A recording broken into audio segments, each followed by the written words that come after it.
Depuis que je suis petit, j'ai toujours été très curieux à propos de l'électronique, de la technologie et de l'innovation. Et en 2018, j'ai acheté une imprimante 3D sans vraiment savoir comment ça fonctionnait, ni même si j'allais vraiment pouvoir imprimer des objets avec. Un peu plus de 3 ans plus tard, même si le marché, les machines et les communautés se sont développées, l'impression 3D reste assez peu répandue dans le grand public. Certains domaines peuvent parfois paraître décourageants à apprendre car vus comme trop complexes ou encore trop fermés. Dans quelques minutes, je vais rejoindre l'équipe de MoFactory pour vous faire découvrir un espace qu'ils ont créé pour apprendre à utiliser des technologies comme l'impression 3D, découvrir des machines comme des scanners 3D et des découpeuses laser, ou encore mettre à disposition et apprendre à utiliser des outils photo, audio et vidéo.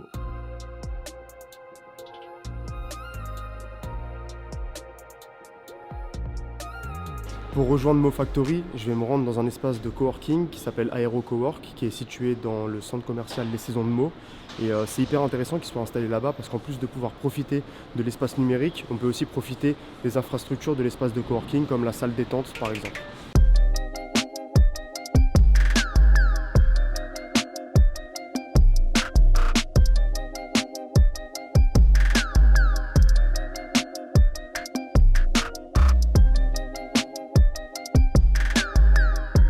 Fabien, merci beaucoup. Salut Thomas. Merci beaucoup de me recevoir ici à MoFactory. Est-ce que tu peux nous décrire un petit peu l'endroit, en quoi ça consiste, MoFactory? Oui, merci également à toi de ta présence aujourd'hui. Alors MoFactory, c'est une entreprise qui tourne autour du concept de Fab Lab. Le Fab Lab, ça se veut un lieu autour du numérique dans lequel on va trouver énormément de machines pour faire du prototypage, faire de la conception, laisser un peu libre cours à l'imagination de tout le monde. C'est ouvert aussi bien aux amateurs qu'aux professionnels, à la fois pour, comme je disais, laisser libre cours à son imagination et à sa création pour fabriquer énormément d'objets. Ok. Donc dans cet espace-là, on y trouve de nombreuses machines numériques, comme je te le disais, type imprimante 3D, découpeuse laser, scanner 3D.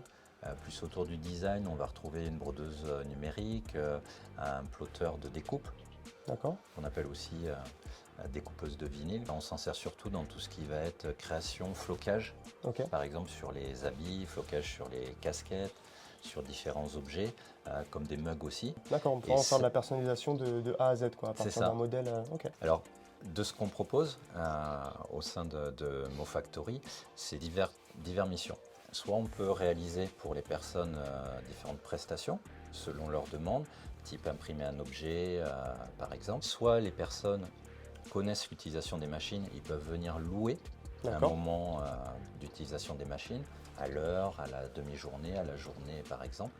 Soit également on réalise à l'extérieur soit des formations autour justement de tous ces domaines-là, que ce soit la découpeuse laser, l'imprimante 3D, où on vient avec nos machines.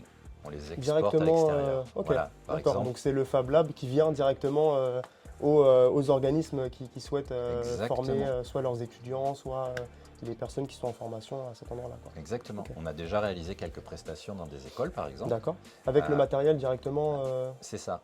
On a ce qu'on appelle atelier de découverte autour du numérique, avec une partie environnementale. On vient avec du matériel donc, sécurisé, parce qu'on va du primaire jusqu'au secondaire au niveau des écoles, et on présente aux élèves, aux enseignants, le fonctionnement de ces machines-là et ce qu'on peut en faire avec.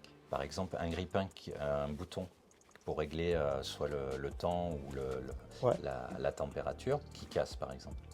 Plutôt que de jeter son grille-pain qui est encore fonctionnel en tant que tel et en racheter un autre par exemple, l'idée c'est les personnes viennent me ramener leur bouton cassé, on le modélise informatiquement avec un logiciel spécifique et derrière je vais l'imprimer avec une imprimante 3D et les personnes repartent avec le bouton intégré dans le grille-pain qui repart encore pour des années. Pour ceux qui sont dans tout ce qui est maquettisme, notamment des collectionneurs de voitures par exemple, on peut grâce au scanner scanner la voiture. Au passage, voilà, j'ai deux types de scanners. Un scanner qui va permettre de modéliser tout ce qui va être des petits objets inférieurs à 40 cm, pouvoir les reproduire, avoir le fichier en 3 dimensions sur l'ordinateur. Pour pouvoir le réimprimer par la suite. Et j'en ai un qui fait des dimensions de 40 cm jusqu'à la taille d'une voiture. Réel. Donc on peut vraiment faire du gros volume. Mais l'idée, par exemple, Après avoir scanné ce genre de choses, on peut, une fois qu'on a le fichier en 3 dimensions, en faire ce qu'on veut. On peut l'agrandir, le rétrécir, et ça a un intérêt voilà, pour les collectionneurs d'avoir par exemple un modèle réduit de leur voiture, de leur moto par exemple. Okay. Aujourd'hui, l'avantage d'un Fab Lab, c'est qu'en fait, on ne s'adresse pas forcément que aux personnes qui sont déjà professionnalisées ou qui sont déjà aguerries sur ce type de technologie, mais on s'adresse à tout le monde en fait. C'est-à-dire que je peux aujourd'hui, en tant que pur débutant, soit trouver un modèle, demander à le faire imprimer directement au Fab Lab ou venir simplement me faire la main un petit peu sur les machines à travers des formations, etc.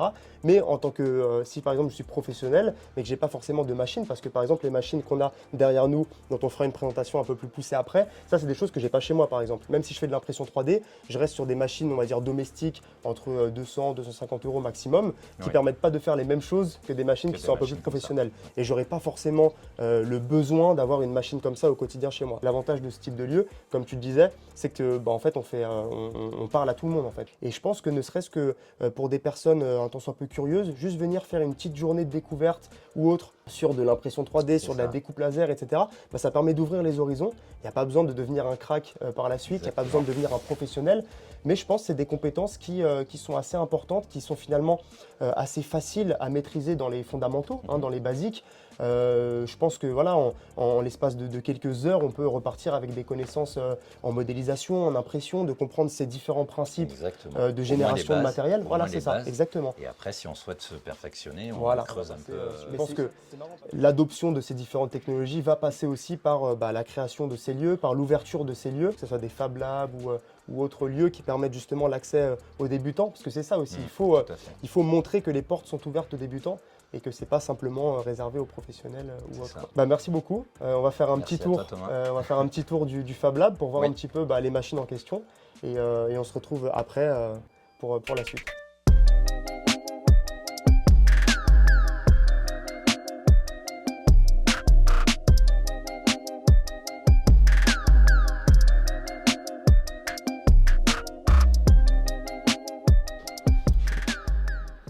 Viens voir Thomas, je te présente les 3 espaces que j'ai loués et dans lesquels j'ai installé donc, les machines autour du concept de Fab Lab et de Studio Média. Donc celui-ci c'est l'espace plus design. Ok, ouais, je vais faire un petit tour là. Celle-ci c'est l'encre à sublimation et celle-ci c'est une imprimante normale. Classique. Donc la brodeuse numérique. Ok, donc elle permet de broder sur du textile, sur...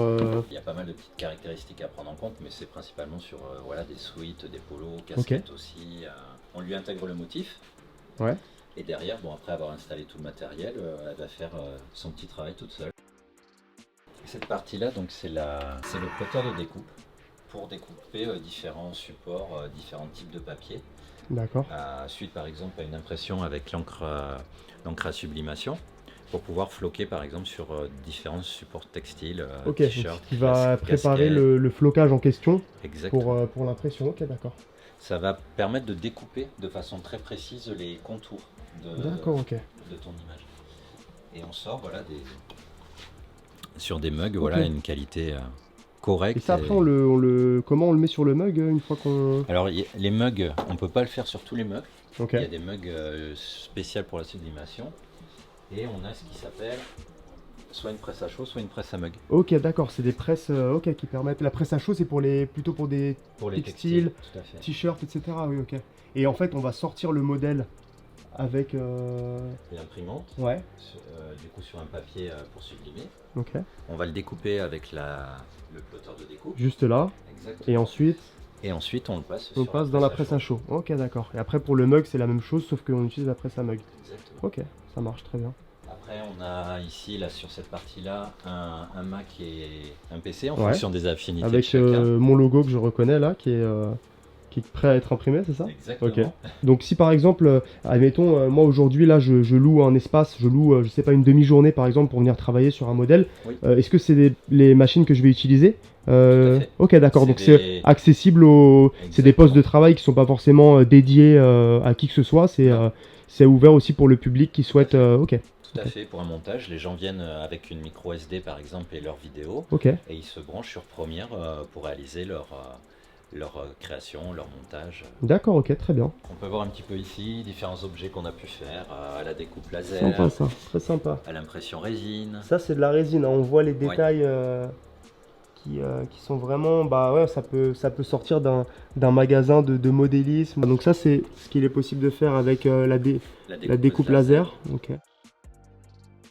Voilà, après on a une box aussi pour pouvoir prendre des photos des objets. D'accord, ok. Donc là par exemple c'est la Liberté Florée qu'on Ouais. trouve derrière le musée de la Grande Guerre, Ouais.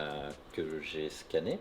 Donc j'ai obtenu le fichier informatique, je l'ai modélisé Ok. et ensuite je l'ai imprimé en 3D. Donc c'est aussi, ça peut être aussi une manière d'utiliser l'impression 3D et même le scan 3D, c'est aussi pouvoir restaurer des objets à l'identique à partir d'un objet physique finalement. C'est ce qu'on appelle la rétro-ingénierie, c'est-à-dire que on va pas concevoir l'objet, mais à partir de l'objet existant, on va le remodéliser pour pouvoir par la suite le modifier sur je sais pas, sur un logiciel 3D ou simplement, comme on peut le voir ici, le réimprimer, quoi. Exactement. Et ça rentre aussi dans ce que j'essaie de véhiculer, dans tout ce qui va être sauvegarde du patrimoine, par exemple. Ok. Ou tout ce qui va être statues, objets d'art. On peut du coup les modéliser pour avoir un fichier informatique qui permettra par la suite, par exemple, on ne sait jamais si les objets sont volés ou cassés, à des architectes de pouvoir reconcevoir justement ce type d'objet-là. Ça peut servir pour le tourisme, ça peut servir pour des ateliers dans les musées pour les enfants par exemple, où généralement on leur interdit de toucher à toutes les statues.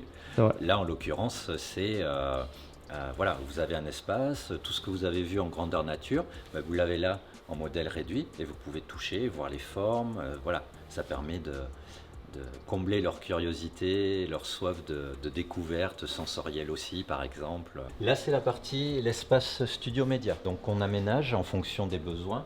Ok, donc ça c'est un espace qui est vraiment dédié du coup à la production vidéo, photos, podcast, vlog, enfin l'idée c'est toujours pareil, de mettre à disposition ce matériel-là pour pouvoir justement laisser libre cours à sa création, à ses besoins, que ce soit amateur, professionnel, autour des médias. Donc on a les kits d'éclairage, on a les différents fonds, on a un fond vert, fond blanc, fond noir en fonction des besoins. On a les supports aussi pour par exemple les iPad Pro si on souhaite filmer avec cela. On a aussi tout le matériel du coup. Photos et vidéos. D'accord, oui, donc je peux vraiment venir les mains dans les poches, quoi. Exactement. Voilà, on a les micro-cravates aussi. Donc pour la prise de son. Pour la prise de son. Ok, sympa. C'est la partie studio média. Exactement.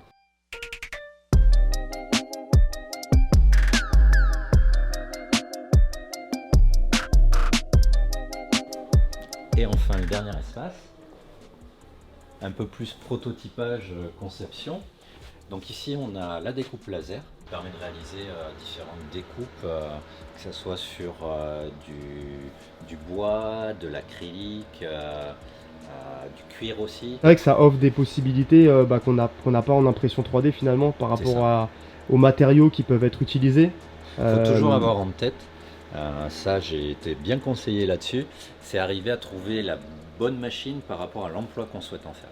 Des fois on part imprimante 3D, alors qu'avec de la découpe laser et ce type de matériaux, on peut arriver au produit final beaucoup plus facilement et beaucoup plus rapidement.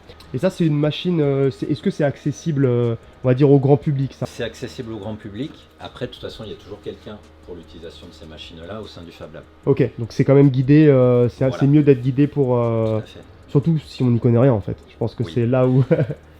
Après, on propose du coup à l'extérieur des formations pour ceux qui souhaitent utiliser ces machines-là. D'accord. Un scanner permet justement de capter la forme d'un objet pour pouvoir l'avoir informatiquement en 3 dimensions. Et derrière, on peut faire tout ce qu'on veut avec. On peut faire de la rétro-ingénierie, comme tu le mentionnais. On peut faire de l'agrandissement ou rétrécissement d'objets. Voilà, et l'idée c'est multiple. Et après on peut imprimer directement à partir de ce qu'on a modélisé. Je prends par exemple ce gobelet là, je vais le positionner ici. Ok. J'ai un logiciel informatique, c'est comme un appareil photo en fait, qui va prendre les différentes faces. D'accord. Avec ça qui tourne. Ok, donc ça va tourner pour pouvoir... pour pouvoir prendre toutes les faces. Et là on a la partie scanner du coup qui va entre guillemets un peu flasher. Qui va prendre chaque étape.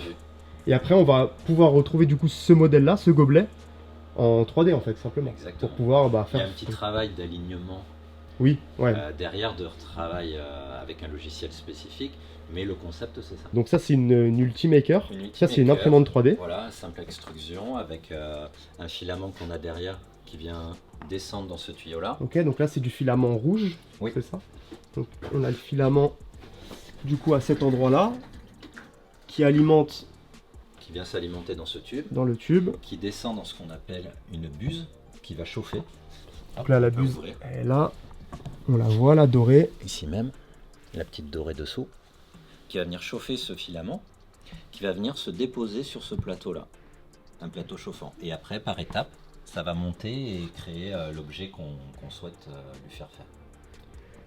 Vous pouvez le voir ici, le mécanisme. Ça, je peux l'utiliser, je peux venir avec mon modèle ou vous demander d'imprimer, ou vous demander de me modéliser quelque chose et puis l'imprimer directement avec cette machine. Exactement. Après, on a, je dirais pas sa grande sœur ou sa cousine éloignée. Ça, c'est une imprimante à résine. L'intérêt de ça, c'est qu'on a de multiples résines qui ont différentes caractéristiques au niveau résistance, au niveau élasticité, au niveau médical. Voilà. En fonction de l'utilisation qu'on souhaite en faire, la résine va avoir ces avantages-là. Donc là, c'est mon logo du coup. Et on va Ouais. pouvoir l'imprimer en 3D. ça. Bah parfait, let's go. Donc là, mon logo, il est dans la, USB. mon logo, il est dans la clé USB. C'est ça. Ok. Ça va durer combien de temps environ une impression de ce type-là? Là, c'est 1h22. Ok. Ok, ouais, donc c'est assez rapide quand même.